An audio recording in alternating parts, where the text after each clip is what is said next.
Today it was the teachers wagging school, but they had a note from their union. We have a crisis where as long as the government denies the facts, we've got a responsibility to act. We don't want to be here, and we'd love to be back in the classrooms and not have to take any further action ever again. If we don't make a stand now, our children are going to miss out on a great quality education. As thousands of teachers marched on Sydney CBD, the state's education minister wanted everyone to know she wasn't mad, just... I'm just disappointed that this industrial action is happening. I am disappointed with the action today. Look, it is disappointing. Today's strike action was significant. It's been more than 25 years since the New South Wales Teachers Federation and the Independent Education Union of Australia have taken joint action. Between them, they represent about 85,000 educators. They're upset the state budget only includes a 3% pay rise. The increase at the moment is effectively a wage cut. With inflation somewhere between 5 and 7%, a salary offer of 3% is just inadequate. But today wasn't just about pay. The unions say there's been a manifest failure by the government in dealing with the education crisis, with critical staffing shortages contributing to what they claim is an unsustainable workload. I've been in here for about 20 years and I'm hoping to stay a little bit longer, but with the conditions at the moment, I'm actually looking for a career change. New South Wales says it's working hard to address the teacher shortages and that salaries are competitive. The wages policy sets out a pay increase for teachers, which is the most generous in the country. The government must take a balanced approach that allows us to also build schools, reform early education, and work with teachers to modernise and grow their profession.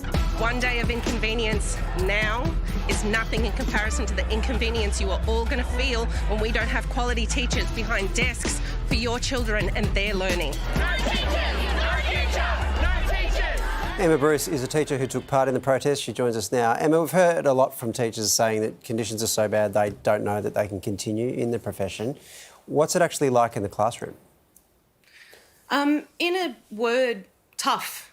I am the daughter of teachers. I was raised by teachers. I come from a family of teachers. I entered this profession knowing that it wouldn't be easy, but knowing that it would be worth it.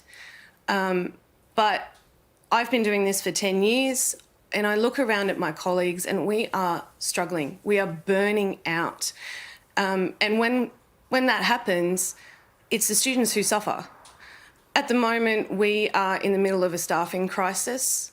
So not only are we dealing with our own unsustainable workloads, we're picking up the workloads of our colleagues who are not covered because the cupboard is bare and there is no one to cover them if they are ill.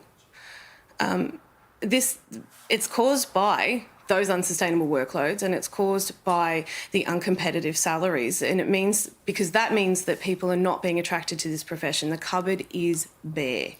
Yeah, you mentioned the conditions are terrible and the government says when it comes to pay that it's actually quite generous and that in the last sort of decade, the top teachers' salaries have increased by almost 30%, Emma. What do you say to that? Well, it begs the question that if the pay is so generous, where are all the teachers? Mm-hmm. It really does. Why are we in the middle of a staffing crisis? Yeah. Why are students missing out? I'm hearing about colleagues, particularly in regional areas, but also in the metro areas, where they have classes that, hundreds of classes are not being covered per day. Thousands of students are missing out on learning because they're sitting in minimal supervision.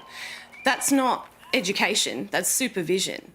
And it's not enough for their learning. HSC students are not receiving the education that they should be getting because we simply don't have the teachers to put in the room with them. So if it is so generous, where are they? So what would you like to see then, Emma? The RBA says it doesn't want to see salary increases above 3.5%. How high would you like to see the pay increase go? Well, essentially anything below inflation is a pay cut. I'm not an economist. I can't comment on what the Reserve Bank has to say. I would like to invite the person who made that statement to visit a classroom. You're welcome to visit my classroom and see what it is that I face every day and maybe have a look at that statement again.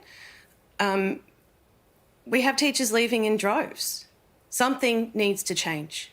Emma, you're saying teachers are leaving in droves. The government says it's actively looking to recruit new teachers. If they can bring somehow enough in to ease the pressure, will that be enough to resolve things?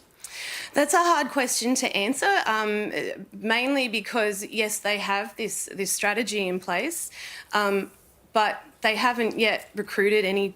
Oh, apologies. They recruited one teacher who actually resigned after a month. They've spent $16 million on that, and we have not seen the influx of teachers that was promised. So it's really difficult to answer a question on whether or not that would improve conditions when we haven't seen it and we're still struggling under this workload. And 70% of my colleagues are thinking of leaving. So it's only going to get worse unless something is done. Okay, just to be straight, you're expecting more than one teacher to come in under this plan? Yeah, I believe that would be appropriate, yes, especially for $16 million. Yeah. All right, Emma, thank you so much for joining us. Appreciate it. Thank you for having me. It's been a pleasure.